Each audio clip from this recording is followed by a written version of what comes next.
Hello friend, welcome to just tutorial YouTube channel. Friends, हम लोग civics का 10वां model paper solve करेंगे जो आपके टीजीटी पीजीटी एग्जाम के लिए काफ़ी महत्वपूर्ण है। और इसके पहले का सभी मॉडल पेपर आप लोग प्लेलिस्ट में देख सकते हैं जो आपके एग्जाम के दृष्टि से तैयार किए गए हैं। तो वीडियो को अंत तक जरूर देखिएगा। अगर वीडियो अच्छा लगे तो चैनल को सब्सक्राइब कर लीजिएगा, लाइक कीजिएगा, दोस्तों में शेयर भी कर दीजिएगा, बेल आइकन पर प्रेस कर लीजिएगा ताकि आने वाली वीडियो का नोटिफिकेशन सबसे पहले मिल सके। तो चलिए क्वेश्चन को शुरू करते हैं। पहला क्वेश्चन है आज का, राज्य का कौन सा कार्य सकारात्मक उदारवाद से संबंधित है? सकारात्मक उदारवाद से संबंधित है पूछा है। तो डी ऑप्शन आपका करेक्ट हो जाएगा, समाज कल्याण की अभिवृद्धि। ठीक है, सकारात्मक उदारवादी समाज जो है हितकारी राज्य चाहते हैं। ये जन कल्याण के नाम पर राज्य की गतिविधि के क्षेत्र में वृद्धि की कामना करते हैं और इसी कारण से वे कल्याणकारी राज्य के पक्ष का कार्य करते हैं। ठीक है, उसका समर्थन करते हैं। तो यहाँ पे डी ऑप्शन आपका करेक्ट हो जाएगा। दूसरा नंबर क्वेश्चन है, संकल्प शक्ति का नहीं राज्य का आधार है, इसका क्या अर्थ है? तो इसका अर्थ है मनुष्यों की इच्छाओं से राज्य का सृजन हुआ है। ए ऑप्शन आपका इसमें करेक्ट हो जाएगा। ठीक है, टी.एच. ग्रीन ने कहा था कि संकल्प शक्ति का नहीं राज्य का आधार है। ये टी.एच. ग्रीन ने कहा था, इसको भी आप लोग याद रखिएगा। और इसका अर्थ होता है कि मानव चेतना स्वतंत्रता के परिवेश में उन आग्रहों को स्वयं सिद्ध मानती है जो समाज की मान्यता पाने के उपरांत अधिकारों का रूप प्राप्त कर लेते हैं। ठीक है, तो यहाँ पे ए ऑप्शन आपका करेक्ट हो जाएगा। तीसरा नंबर क्वेश्चन है, निम्न विचारकों में से मातृसत्तात्मक सिद्धांत का समर्थक कौन था? मातृसत्तात्मक सिद्धांत का समर्थक कौन था? तो मार्गन था। बी ऑप्शन करेक्ट हो जाएगा। मार्गन हो गए, मैक्सेलेनान हो गए, बैसोफन हो गए तथा जैक्स हो गए, ये सभी जो थे मातृसत्तात्मक सिद्धांत के प्रमुख प्रतिपादक थे। और इस सिद्धांत के अनुसार जो है समाज की सबसे प्राचीन इकाई पैतृक परिवार न होकर जो है मातृक परिवार था और उत्तराधिकार माता के ही नाम से जाना जाता था। तो यहाँ पे बी ऑप्शन आपका करेक्ट हो जाएगा। चौथा नंबर क्वेश्चन है, निम्न में से किसका विश्वास है कि संप्रभुता विभाजित होती है? तो ये था बहुलवादियों का। ठीक है, सी ऑप्शन करेक्ट हो जाएगा। बहुलवादी सिद्धांत जो है संप्रभुता के एकलवादी सिद्धांत के विरुद्ध एक कठोर प्रतिक्रिया मानते हैं और यह सिद्धांत संप्रभुता को सीमित और विभाज्य मानता है। तो यहाँ पे सी ऑप्शन आपका करेक्ट हो जाएगा। पांचवा नंबर क्वेश्चन है, संप्रभुता के अद्वैतवादी सिद्धांत का अर्थ है। तो संप्रभुता के अद्वैतवादी सिद्धांत का अर्थ क्या है? तो ये है संप्रभुता राज्य की निरंकुश शक्ति है। ठीक है, संप्रभुता जो है वो राज्य की निरंकुश शक्ति है। तो यहाँ पे सी ऑप्शन आपका करेक्ट हो जाएगा। संप्रभुता का अद्वैतवादी सिद्धांत संप्रभुता को असीम, अविभाज्य और निरंकुश मानता है, जबकि इसको बहुलवादी क्या मानता था? तो बहुलवादी सिद्धांत जो था संप्रभुता को विभाज्य और सीमित मानता था। ठीक है, तो दोनों में आप लोग डिफरेंस समझ लीजिएगा, अद्वैतवादी सिद्धांत और बहुलवादी सिद्धांत के बारे में। तो यहाँ पे सी ऑप्शन आपका करेक्ट हो जाएगा। छठवां नंबर क्वेश्चन है, यह किसने कहा है कि प्रत्येक राज्य का चरित्र उन अधिकारों से जाना जाता है जिनकी वह व्यवस्था करता है? तो ये कहा था लास्की ने। डी ऑप्शन आपका करेक्ट हो जाएगा। ठीक है, लास्की का कहना था कि अधिकार विषयक धारणा का प्रतिपादन इस वाक्य से साथ किया जाता है कि एक राज्य की पहचान उन अधिकारों से होती है जिसकी व्यवस्था वह स्वयं करता है। ठीक है, तो यहाँ पे डी ऑप्शन आपका करेक्ट हो जाएगा। सातवां नंबर क्वेश्चन है, समाजवादी अवधारणा के अनुसार राज्य को निम्न कार्य करने चाहिए। तो कौन से कार्य करने चाहिए? तो अधिकतम संभव कार्य करना चाहिए। ठीक है, ए ऑप्शन आपका करेक्ट हो जाएगा। समाजवादी अवधारणा के अनुसार अगर देखा जाए तो राज्य को अधिकतम संभव कार्य करना चाहिए। समाजवाद जो है शासन के न्यूनतम की बजाय अधिकतम कार्यक्षेत्र का समर्थन करता है। यह राज्य की सकारात्मक कार्यवाही द्वारा धनी व निर्धन वर्गों के बीच खाई को यथासंभव कम करने पर जो है बल देता है। तो यहाँ पे ए ऑप्शन आपका करेक्ट हो जाएगा। आठवां नंबर क्वेश्चन है, एकात्मक व्यवस्था का सबसे बड़ा गुण है। तो एकात्मक व्यवस्था का सबसे बड़ा गुण कौन सा होता है? एक केंद्र से शासन। ठीक है, सी ऑप्शन आपका इसमें करेक्ट हो जाएगा। एकात्मक शासन के संघात्मक शासन की भांति कोई संवैधानिक शक्ति वितरण नहीं होता, इसलिए समस्त देश और शासन एक केंद्र के द्वारा जो है नियंत्रित होता है। तो यहाँ पे सी ऑप्शन आपका करेक्ट हो जाएगा। नवा नंबर क्वेश्चन है, एकल सदस्यीय निर्वाचन क्षेत्र पर आधारित चुनाव का दोष क्या है? तो चुनाव का दोष क्या होता है? तो वो होता है अल्पमत वाली सरकार की संभावना। सी ऑप्शन आपका इसमें करेक्ट हो जाएगा। एकल सदस्यीय निर्वाचन क्षेत्र पर आधारित चुनाव का सबसे बड़ा दोष यह है कि इसमें अल्पमत वाली सरकार की संभावना अधिक होती है। अधिकतर यह देखा जाता है कि प्रत्याशी चुनाव तो जीत जाता है, लेकिन उसे कुल मतों के 50% मत प्राप्त नहीं होते। तो यहाँ पे सी ऑप्शन आपका करेक्ट हो जाएगा। 10वां नंबर क्वेश्चन है, सहयोगी संघवाद का अर्थ है। तो सहयोगी संघवाद का क्या अर्थ होता है? तो केंद्र व राज्यों के बीच सहयोग, यहाँ पे डी ऑप्शन आपका करेक्ट हो जाएगा। ठीक है। 11 नंबर क्वेश्चन है, निम्न में से कौन सी क्रांति सामान्य इच्छा के सिद्धांत से प्रेरित थी? तो ये थी फ्रांसीसी क्रांति, बी ऑप्शन आपका करेक्ट हो जाएगा। फ्रांसीसी क्रांति जो थी ये सामान्य इच्छा के सिद्धांत से प्रेरित थी। यह सिद्धांत रूसो का है। ठीक है, तो यहाँ पे बी ऑप्शन आपका करेक्ट हो जाएगा। 12 नंबर क्वेश्चन है, सामाजिक समझौते का सिद्धांत आधारित है। तो किस पर आधारित है? तो वो व्यक्तिगत पर आधारित है। ठीक है, सी ऑप्शन करेक्ट हो जाएगा। सामाजिक समझौते का सिद्धांत व्यक्तिवाद सिद्धांत पर आधारित है, क्योंकि हॉब्स, लॉक, रूसो के अनुसार जो है प्राकृतिक अवस्था का मानव आपसी समझौता के फलस्वरूप राज्य एवं सरकार का निर्माण करता है, ऐसा उन्होंने बताया था। तो यहाँ पे सी ऑप्शन आपका करेक्ट हो जाएगा। 13 नंबर क्वेश्चन है, कानूनी अधिकारों का सिद्धांत निम्नलिखित में से किस एक विचारक से जुड़ा है? तो कानूनी अधिकारों का सिद्धांत ये जुड़ा है आपका बेंथम से, सी ऑप्शन आपका करेक्ट हो जाएगा। ठीक है, कानूनी अधिकारों का सिद्धांत प्राकृतिक अधिकारों के सिद्धांत का उल्टा है। इसका मानना है कि जब तक राज्य किसी अधिकार को मान्यता नहीं देता तब तक उसे किसी भी अर्थ में अधिकार नहीं माना जा सकता। सभी अधिकार देश काल के कानून से बंधे रहते हैं। तो सी ऑप्शन आपका करेक्ट हो जाएगा। 14 नंबर क्वेश्चन है, निम्न में से कौन सा एक जनमत निर्माण का अभिकरण नहीं है? नहीं पूछा है, तो यहाँ पे आपका न्यायपालिका हो जाएगा। ठीक है, जनमत निर्माण की प्रमुख जो अभिकरण माने जाते हैं उसमें समाचार पत्र हो गया, रेडियो हो गया, दूरदर्शन हो गया, प्रचार हो गया, राजनीतिक दल हो गया, विधायी निकाय हो गया, ये सभी जो है जनमत निर्माण के अभिकरण माने जाते हैं। जो न्यायपालिका है ये जनमत निर्माण का अभिकरण नहीं माना जाता है। 15 नंबर क्वेश्चन है, राज्य व्यक्ति से पहले है, यह कथन किसका है? तो राज्य व्यक्ति से पहले है, अरस्तू ने कहा था, बी ऑप्शन करेक्ट हो जाएगा। राज्य व्यक्ति से पहले है। ज्ञात होना चाहिए कि अरस्तू यह भी कहता है कि समस्या की दृष्टि से परिवार पहले है, परंतु प्रकृति के दृष्टि से राज्य पहले है। इसको याद रखिएगा। अरस्तू ने एक और बताया था कि समय की दृष्टि से परिवार पहले है, परंतु प्रकृति की दृष्टि से राज्य पहले है। ये भी अरस्तू ने ही कहा था। 16 नंबर क्वेश्चन है, निम्नलिखित में से किस रिट का शाब्दिक अर्थ होता है? हम आदेश देते हैं, तो आप लोग जानते होंगे परमादेश को। ठीक है, इसका अर्थ होता है हम आदेश देते हैं। और बंदी प्रत्यक्षीकरण का, तो बंदी प्रत्यक्षीकरण का अर्थ होता है निरुद्ध व्यक्ति को न्यायालय के समक्ष प्रस्तुत करो। निरुद्ध व्यक्ति को न्यायालय के समक्ष प्रस्तुत करो। और उत्प्रेषण का क्या अर्थ होता है? उत्प्रेषण का अर्थ होता है कि अधीनस्थ न्यायालयों या न्यायिक अथवा अर्ध न्यायिक कार्य करने वाले निकायों में चलने वाले वादों के वरिष्ठ न्यायालयों के पास भेजने का आदेश दिया जाता है, जिससे जो है उसके निर्णय की जांच की जा सके और यदि वे दोषपूर्ण हो तो उन्हें रद्द किया जा सके। ठीक है।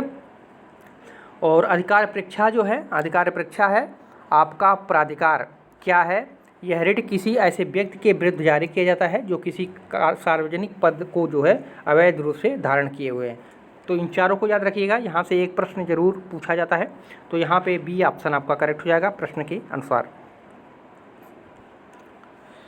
17 नंबर क्वेश्चन है, भारत में संघ एवं राज्यों के बीच राजस्व वितरण किया जाता है तो वित्त आयोग के द्वारा, बी ऑप्शन आपका करेक्ट हो जाएगा।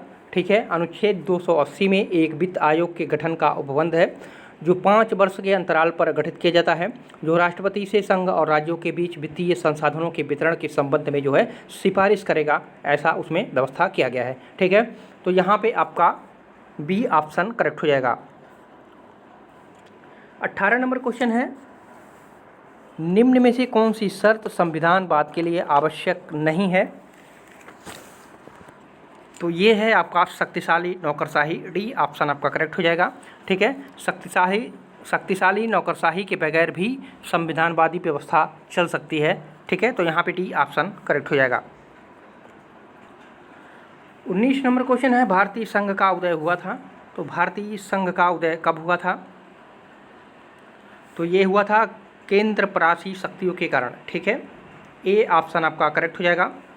भारत भारतीय संघ का उदय जो है केंद्रापरासी पसारी शक्तियों के कारण जो है इसका उदय माना जाता है। तो यहाँ पे आपका ए ऑप्शन करेक्ट हो जाएगा।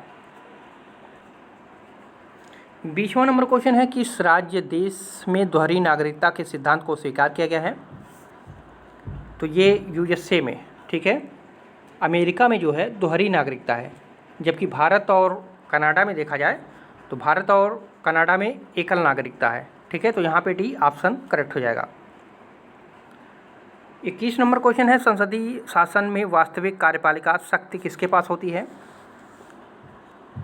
तो ये होती है प्रधानमंत्री के पास, ठीक है भी ऑप्शन करेक्ट हो जाएगा। संसदीय शासन में दो तरह के प्रधान होते हैं, एक नाम मात्र का अर्थात जिसको राष्ट्रपति कह सकते हैं, और दूसरा वास्तविक जिसको मंत्रिपरिषद जिसका प्रधान जो होता है वो प्रधानमंत्री होता है। तो यहाँ पे भी ऑप्शन आपका करेक्ट हो जाएगा। 22 नंबर क्वेश्चन है लोक कल्याणकारी राज्य के विचार उद्भव के मूल में क्या बात थी? तो ये आर्थिक मंदी, सी ऑप्शन आपका करेक्ट हो जाएगा, ठीक है। आर्थिक मंदी के प्रमुख कारणों में एक कारण पूंजीवादी शोषणकारी व्यवस्था भी थी, ठीक है, और इस व्यवस्था को हटाने के लिए लोक कल्याणकारी राज्य को बढ़ावा दिया गया था। तो यहाँ पे सी ऑप्शन आपका करेक्ट हो जाएगा। 23 नंबर क्वेश्चन है लॉक के अनुसार सामाजिक अनुबंध का उद्देश्य क्या था? तो ये था प्राकृतिक अधिकारों की रक्षा, ठीक है, बी ऑप्शन आपका करेक्ट हो जाएगा। लॉक ने अपने ग्रंथ टू ट्रीटाइज, ठीक है, उनकी एक पुस्तक थी ट्रू ट्रीटाइज, इसमें उन्होंने इस बात पर अधिक बल दिया था कि राज्य के निर्माण का मुख्य उद्देश्य ही नागरिकों के जीवन की स्वतंत्रता और संपत्ति के प्राकृतिक अधिकारों को सुरक्षित करना, जिनका उपयोग वे प्राकृतिक अवस्था में करते हैं। तो यहाँ पे भी ऑप्शन आपका करेक्ट हो जाएगा। 24 नंबर क्वेश्चन है 19वीं सदी में उदारवाद का मूल मंत्र क्या था? तो 19वीं सदी में उदारवाद का जो मूल मंत्र था वो था व्यापार विकास, डी ऑप्शन करेक्ट हो जाएगा, ठीक है। 19वीं शताब्दी में उदारवाद ने मुक्त बाजार व्यवस्था, जिसको व्यापार भी कहते हैं, इसको जो है सामान्य हित का उपयुक्त साधन मानते हुए राज्य के लिए अहस्तक्षेप की नीति का जो है समर्थन किया था। तो यहाँ पे डी ऑप्शन करेक्ट हो जाएगा। 25वां नंबर क्वेश्चन है फांसीवादी दल का संस्थापक कौन माना जाता है? तो फांसीवादी दल का संस्थापक माना जाता है मुसोलिनी, सी ऑप्शन करेक्ट हो जाएगा, ठीक है। मुसोलिनी ने जो 23 मार्च 1919 को मिलान नगर में फांसियो डी कम्बेटिमेंटो या कहें तो फांसी सैन्य दल की स्थापना की थी, और इस संगठन के आरंभिक सदस्यों की संख्या केवल 54 थी, और उसमें जो है भूतपूर्व सैनिक तथा उग्र विचारों के राष्ट्रवादी लोग थे, और इस दल के स्वयंसेवक जो है काली कमीज पहनते थे। मुसोलिनी जो है दल का कमांडर था, जिसे ड्यूस कहा जाता था, ठीक है। तो यहाँ पे सी ऑप्शन आपका करेक्ट हो जाएगा। 26 नंबर क्वेश्चन है मार्क्सवाद के अनुसार परिवार की संस्थागत प्रकृति क्या है? तो संस्थागत प्रकृति है बुजुर्गवा, सी ऑप्शन आपका करेक्ट हो जाएगा, ठीक है। मार्क्सवाद के अनुसार जो है परिवार की संस्थागत प्रकृति जो है वो बुजुर्गवा थी। 27 नंबर क्वेश्चन है आर्थिक समानता को एक वैज्ञानिक असंभावना किसने बताया है? तो आर्थिक समानता को एक वैज्ञानिक असंभावना किसने बताया था? तो सर अर्नेस्ट बेन ने, सी ऑप्शन आपका इसमें करेक्ट हो जाएगा, ठीक है। सर अर्नेस्ट बेन ने लिखा था कि आर्थिक समानता वैज्ञानिक असंभावना है, ठीक है। तो यहाँ पे आपका सी ऑप्शन सही हो जाएगा। 28 नंबर क्वेश्चन है बेंथम की राजनीतिक चिंतन की इमारत किस विचार पर टिकी हुई है? तो ये अधिकतम व्यक्तियों के अधिकतम सुख पर टिकी हुई है, ठीक है। उपयोगितावादी विचारक था बेंथम, और उपयोगितावादी विचारक बेंथम ने चिंतन की इमारत को अधिकतम व्यक्तियों के अधिकतम सुख के सिद्धांत पर टिकाने की बात मानी थी। तो यहाँ पे सी ऑप्शन आपका करेक्ट हो जाएगा। 29 नंबर क्वेश्चन है संसदीय सरकार किसके बिना नहीं चल सकती? तो संसदीय सरकार किसके बिना नहीं चल सकती? तो ये राजनीतिक दल के बिना नहीं चल सकती, ठीक है। राजनीतिक दल से ही किसी सरकार का गठन होता है। सत्ता और विपक्ष में राजनीतिक दल की ही मुख्य भूमिका रहती है, और उसके अभाव में संसदीय सरकार की कल्पना नहीं की जा सकती है। तो यहाँ पे सी ऑप्शन आपका करेक्ट हो जाएगा। 30 नंबर क्वेश्चन है अध्यक्षात्मक व्यवस्था में मंत्रिमंडल किसके प्रति उत्तरदायी होता है? तो अध्यक्षात्मक व्यवस्था में मंत्रिमंडल जो है व्यक्तिगत रूप से जो है राष्ट्रपति के प्रति उत्तरदायी होता है, ठीक है। यहाँ पे सी ऑप्शन आपका करेक्ट हो जाएगा। जबकि संसदीय व्यवस्था में मंत्रिमंडल संसद के प्रति जो है उत्तरदायी होता है। अगर यहाँ संसदीय व्यवस्था रहे तो ये संसद के प्रति उत्तरदायी हो जाता है, और अध्यक्षात्मक रहे तो वो राष्ट्रपति के प्रति उत्तरदायी हो जाता है। 31 नंबर क्वेश्चन है, हाब्स के अनुसार प्राकृतिक विधि का तात्पर्य है। तो प्राकृतिक विधि का तात्पर्य है विवेक की एक सम्मति। सी ऑप्शन आपका करेक्ट हो जाएगा। ठीक है, हाब्स के अनुसार मनुष्य प्राकृतिक अवस्था में भी आपसी सुरक्षा के लिए बुद्धि द्वारा कुछ कानून बनाते हैं, ये सभी प्राकृतिक कानून कहलाते हैं। तो यहाँ पे सी ऑप्शन आपका करेक्ट हो जाएगा। 32 नंबर क्वेश्चन है, निम्न में से कौन वैज्ञानिक व्यक्तिवाद की अवधारणा से संबद्ध है। तो ये है स्पेंसर, डी ऑप्शन आपका करेक्ट हो जाएगा। ठीक है, हर्बर्ट स्पेंसर की गणना जो है व्यक्तिवादी विचारकों में की जाती है, और उसने वैज्ञानिक आधार पर उग्र व्यक्तिवाद का समर्थन किया था। तो यहाँ पे डी ऑप्शन आपका करेक्ट हो जाएगा। 33 नंबर क्वेश्चन है, निम्नलिखित में से कौन प्लेटो का एक कथन है। तो प्लेटो का कथन है राज्य एक बृहद रूप है। सी ऑप्शन आपका करेक्ट हो जाएगा। ठीक है, सी ऑप्शन इसमें करेक्ट हो जाएगा। 34 नंबर क्वेश्चन है, प्लेटो के साम्यवाद का लक्ष्य है। तो प्लेटो के साम्यवाद का लक्ष्य क्या है। तो वो है राज्य की एकता। यहाँ पे सी ऑप्शन आपका करेक्ट हो जाएगा। प्लेटो के अनुसार जो है साम्यवाद का लक्ष्य राज्य की एकता की रक्षा करना है। तो यहाँ पे सी ऑप्शन करेक्ट हो जाएगा। 35 नंबर क्वेश्चन है, उपयोगितावादियों ने किस प्रकार का वातावरण पैदा किया। तो उपयोगितावादियों ने जो है सुधार का वातावरण पैदा किया। बी ऑप्शन आपका करेक्ट हो जाएगा। उपयोगितावादी विचारक बेंथम ने जो है जेलों में सुधार की बात कही थी, वहीं से जो है वो सुधार का वातावरण के नाम से विख्यात हुआ। तो यहाँ पे भी ऑप्शन आपका सही हो जाएगा। 36 नंबर क्वेश्चन है, आनुपातिक प्रतिनिधित्व के विचार का प्रतिपादन किसने किया था। तो जॉन स्टुअर्ट मिल ने। बी ऑप्शन आपका करेक्ट हो जाएगा। ठीक है, विधानमंडल में अल्पमत के समुचित प्रतिनिधित्व के लिए मिल ने आनुपातिक प्रतिनिधित्व और बहुल मतदान का समर्थन किया था। तो यहाँ पे बी ऑप्शन करेक्ट हो जाएगा। 37 नंबर क्वेश्चन है, कानून की दृष्टि से समानता निम्न में से किसका आधार है। तो ये कानूनी न्याय का आधार है। ए ऑप्शन आपका करेक्ट हो जाएगा। कानून की दृष्टि से समानता कानूनी न्याय का आधार है, और कानून की दृष्टि से समानता का अर्थ होता है equal subjugation of the law, और इसको कह सकते हैं equal protection of the law. यह निस्संदेह कानूनी न्याय की आधारशिला मानी जाती है। तो यहाँ पे ए ऑप्शन आपका करेक्ट हो जाएगा। 38 नंबर क्वेश्चन है, सांप्रदायिक प्रतिनिधित्व के लिए निम्नलिखित में से किसका अस्तित्व आवश्यक है। तो ये सीटों का आरक्षण। ठीक है, ए ऑप्शन आपका करेक्ट हो जाएगा। सांप्रदायिक प्रतिनिधित्व के लिए धर्म के आधार पर सीटों का आरक्षण आवश्यक माना जाता है। तो यहाँ पे ऑप्शन ए सही हो जाएगा। 39 नंबर क्वेश्चन है, निम्न में से कौन आदर्शवादी विचारक है। तो हीगल जो था वो आदर्शवादी विचारक था। ठीक है, राजनीतिक चिंतन में आदर्शवाद की जो परंपरा कांट से शुरू हुई थी, उसे हीगल ने ही आगे बढ़ाया था। ठीक है, और हाब्स हो गए, बेंथम हो गए, स्पेंसर हो गए, ये सभी उदारवादी, उपयोगितावादी एवं विकासवादी विचारक हैं। ठीक है, तो यहाँ पे आप लोग सी ऑप्शन को सही कीजिएगा। 40 नंबर क्वेश्चन है, भारत में संघात्मक व्यवस्था है क्योंकि इसमें शक्तियों का विभाजन है। सी ऑप्शन आपका करेक्ट हो जाएगा। भारत में संघात्मक व्यवस्था है क्योंकि इसमें शक्तियों का विभाजन है। केंद्रीय और प्रांतीय सरकारों के बीच शक्तियों का विभाजन संघात्मक संविधान का एक परमावश्यक तत्व है। संघात्मक संविधान में जो है सामान्यतः जो तत्व माने जाते हैं उसमें है शक्तियों का विभाजन, संविधान की सर्वोच्चता, लिखित संविधान, संविधान की अपरिवर्तनीयशीलता, न्यायपालिका का प्राधिकार। ये सभी तत्व जो है भारतीय संघात्मक व्यवस्था के क्या माने जाते हैं, आवश्यक तत्व माने जाते हैं। तो यहाँ पे सी ऑप्शन आपका करेक्ट हो जाएगा। 41 नंबर क्वेश्चन है, राज्य एक आवश्यक बुराई है, यह वक्तव्य है। व्यक्तिवादी सिद्धांत से संबंधित है ये वक्तव्य। ठीक है, राज्य एक आवश्यक बुराई है, यह वक्तव्य राज्य के व्यक्तिवादी सिद्धांत से संबंधित है। इसके अनुसार जो है मानव स्वभाव में निहित स्वार्थ और संघर्ष की आधारभूत इकाइयों के कारण राज्य एक विकार होते हुए भी आवश्यक है। आदर्शवादियों की भांति व्यक्तिवादी राज्य को आदर्श संस्था के रूप में स्वीकार नहीं करते, परंतु उनके अनुसार तो राज्य आवश्यक होते भी एक दुर्गुण है, और राज्य का अस्तित्व आवश्यक है जिस प्रकार युद्ध एक विकार होते हुए भी आवश्यक है। तो यहाँ पे भी ऑप्शन आपका करेक्ट हो जाएगा। 42 नंबर क्वेश्चन है, भारत में राज्यों की सीमाओं में परिवर्तन करने का प्राधिकार किसके पास है? तो ये संसद के पास है। भी ऑप्शन आपका करेक्ट हो जाएगा।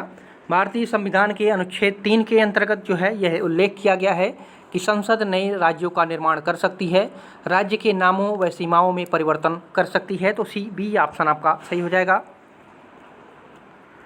43 नंबर क्वेश्चन है, जब लाग सीमित राज्यतंत्र के सिद्धांत का प्रतिपादन करते हैं तब वह आधारशिला रखते हैं किसका? तो वो प्रजातंत्र का आधारशिला रखते हैं। सी ऑप्शन आपका करेक्ट हो जाएगा। लाक ने अपने विचार 1688 की सुनहरी क्रांति के संदर्भ में व्यक्त किया था और उसके चिंतन में हम प्रारंभिक उदारवाद जैसे प्रजातांत्रिक और संवैधानिक विचार पाते हैं। ठीक है, तो यहाँ पे आप सबका सी ऑप्शन सही हो जाएगा। 44 नंबर क्वेश्चन है, मार्क्स के अनुसार ऐतिहासिक परिवर्तन होते हैं। तो मार्क्स के अनुसार ऐतिहासिक परिवर्तन द्वंद्वात्मक के नियमों से होते हैं। बी डी ऑप्शन करेक्ट हो जाएगा। ठीक है, मार्क्स का जो संपूर्ण राजनीतिक दर्शन है वो द्वंद्वात्मक के सिद्धांत पर आधारित है और इसी सिद्धांत के आधार पर उसने इतिहास के परिवर्तन और अध्ययन का भौतिकवादी दर्शन, वर्ग संघर्ष और साम्यवाद की स्थापना आज के विचार निर्धारित किए हैं। द्वंद्वात्मक भौतिकवाद मार्क्स के दर्शन की वह आधारशिला है जिसका आश्रय सभी साम्यवादी लेते हैं। ठीक है, तो यहाँ पे डी ऑप्शन आपका करेक्ट हो जाएगा। 45 नंबर क्वेश्चन है, निम्न में से कौन सुमेलित नहीं है पूछा है।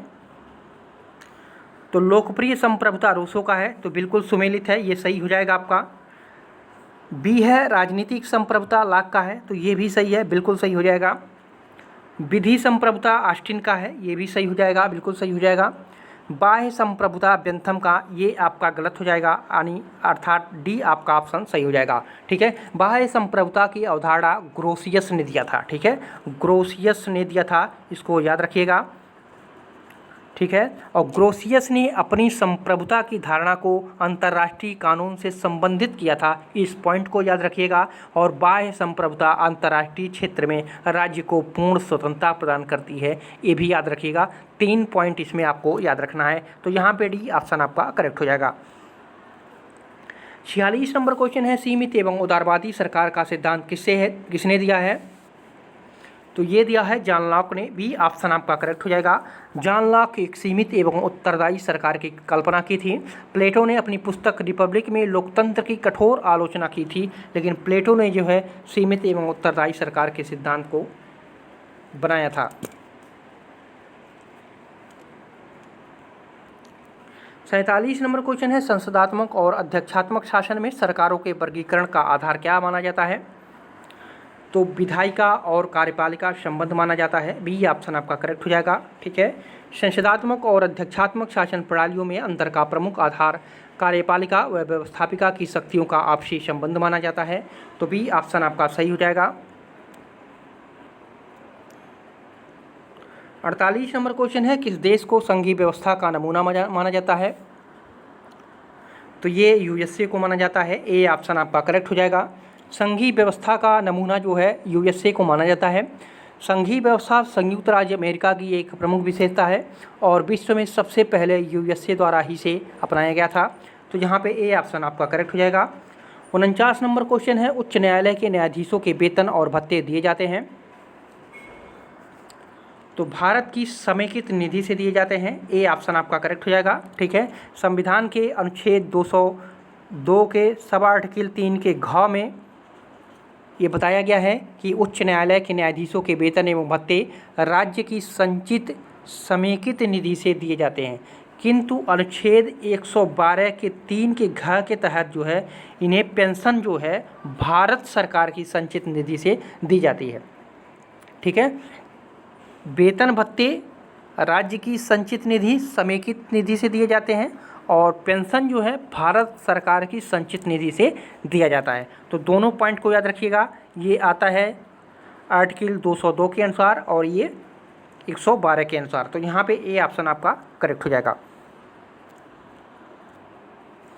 50 नंबर क्वेश्चन है, भारतीय संसद का अस्थायी सदन कौन सा है? तो आप लोग जानते होंगे राज्यसभा। ठीक है, भारतीय संसद का अस्थायी सदन राज्यसभा है। अनुच्छेद 83 के अनुसार राज्यसभा का विघटन नहीं होगा ऐसा कहा गया है, किंतु उसके सदस्यों में से 1/3 प्रत्येक 2 वर्ष की समाप्ति पर सेवानिवृत्ति हो जाएंगे। 51 नंबर क्वेश्चन है, निम्नलिखित में से कौन सा शब्द भारतीय संविधान की प्रस्तावना में उल्लेखित नहीं है? तो आप लोग जानते होंगे संघीय का उल्लेख नहीं किया गया है। भारतीय संविधान की प्रस्तावना में संघीय शब्द का उल्लेख नहीं किया गया है। 52 नंबर है, ईवीएम का प्रयोग भारतीय चुनाव में कब से शुरू हुआ था? तो ये शुरू हुआ था आपका 1998 से। सी ऑप्शन करेक्ट हो जाएगा। ठीक है, ईवीएम का पूरा नाम क्या होता है? तो इलेक्ट्रॉनिक वोटिंग मशीन, आप लोग जानते होंगे। तो यहाँ पे आपका सी ऑप्शन करेक्ट हो जाएगा। 53 नंबर क्वेश्चन है, अशोक मेहता समिति का गठन किस सरकार द्वारा किया गया था? अशोक मेहता समिति का गठन किस सरकार द्वारा किया गया था? तो मोरारजी सरकार के द्वारा किया गया था। बी ऑप्शन करेक्ट हो जाएगा। जनता पार्टी की सरकार अर्थात मोरारजी सरकार ने 1977 ईस्वी में अशोक मेहता समिति का गठन पंचायती राज व्यवस्था में सुधार के लिए जो है किया था। तो यहाँ पे बी ऑप्शन करेक्ट हो जाएगा। 54 नंबर क्वेश्चन है, आनुपातिक समानता का सिद्धांत किसने प्रतिपादित किया था? तो ये किया था अरस्तु। ए ऑप्शन आपका करेक्ट हो जाएगा। आनुपातिक समानता का सिद्धांत अरस्तु ने प्रतिपादित किया। उनका मानना है कि समानों के साथ समान अधिकार दिया जाए तथा असमानों के साथ असमान अधिकार दिया जाए। अरस्तु के अनुसार योग्य वही है, उसी को वह पद, स्थान, सम्मान मिलना चाहिए जो उसके योग्य है। यहाँ पे ए ऑप्शन आपका सही हो जाएगा। 55 नंबर क्वेश्चन है, निम्न में से कौन सा पद बोधा के संप्रभुता के सिद्धांत का उपयुक्त वर्णन करता है? तो ये है पूर्ण संप्रभुता। ए ऑप्शन आपका सही हो जाएगा। ठीक है, पूर्ण संप्रभुता जो है बोधा के संप्रभुता के सिद्धांत का वर्णन करता है। बोधा ये मानता था कि यह नागरिकों एवं प्रजाजनों के ऊपर एक ऐसी सर्वोच्च शक्ति का सूचक है जो कानून के बंधन से नहीं बंधी है। इस प्रकार यह जो है पूर्ण संप्रभुता स्थापित करता है। तो यहाँ पे ए ऑप्शन सही हो जाएगा। 56 नंबर क्वेश्चन है, संवैधानिक सरकार का अर्थ क्या होता है? तो संविधान के अनुसार सरकार जो होता है वही उसी को क्या कहते हैं? संवैधानिक सरकार कहा जाता है। तो यहाँ पे आपका सी ऑप्शन करेक्ट हो जाएगा। 57 नंबर क्वेश्चन है, आम चुनाव के लिए लोकसभा निर्वाचन का क्षेत्र किसके द्वारा निश्चित किया जाता है? तो ये परिसीमन आयोग के द्वारा निश्चित किया जाता है। ठीक है, परिसीमन आयोग जनसंख्या के आधार पर जो है आम चुनाव के लिए लोकसभा एवं विधानसभा के प्रतिनिधिक क्षेत्रों का निर्धारण करता है। यह आयोग जो है भारतीय निर्वाचन आयोग के अंतर्गत कार्य करता है। ठीक है, तो यहाँ पे ए ऑप्शन आपका सही हो जाएगा। 58 नंबर क्वेश्चन है, मतदाताओं को पहचान पत्र देने का प्रावधान किस में किया गया है? तो ये जनप्रतिनिधि अधिनियम 1958 के आधार पर यह प्रावधान किया गया है। तो बी ऑप्शन आपका सही हो जाएगा। 59 नंबर क्वेश्चन है, लोकसभा सचिवालय प्रत्यक्ष पर्यवेक्षण में आता है? तो ये आता है लोकसभा अध्यक्ष के। डी ऑप्शन आपका करेक्ट हो जाएगा। ठीक है, लोकसभा सचिवालय लोकसभा अध्यक्ष के प्रत्यक्ष पर्यवेक्षण में आता है। डी ऑप्शन आपका सही हो जाएगा। 60 नंबर क्वेश्चन है, निम्नलिखित समितियों में से कौन सी एक समिति संसद की अस्थायी समिति नहीं है? तो ये है डी ऑप्शन सही हो जाएगा। वित्त मंत्रालय की परामर्शदात्री समिति। ठीक है, वित्त मंत्रालय की परामर्शदात्री समिति जो है ये संसदीय समिति, अस्थायी समिति नहीं है। लोक सीमा समिति, प्राक्कलन समिति, सरकारी उपक्रम समिति, ये सभी जो है संसद की अस्थायी वित्तीय समितियां हैं। ठीक है, तो यहाँ पे डी ऑप्शन सही हो जाएगा। 61 नंबर क्वेश्चन है, राज्यसभा का सभापति निर्वाचित होता है? तो राज्यसभा का सभापति निर्वाचित होता है तो संसद के सभी सदस्यों के द्वारा। डी ऑप्शन सही हो जाएगा। ठीक है, राज्यसभा का जो सभापति होता है उपराष्ट्रपति होता है, जो संसद के दोनों सदनों के सदस्यों से बने निर्वाचक मंडल द्वारा निर्वाचित होता है। और इसमें जो है दोनों सदनों में मनोनीत सदस्य भी भाग लेते हैं। ठीक है,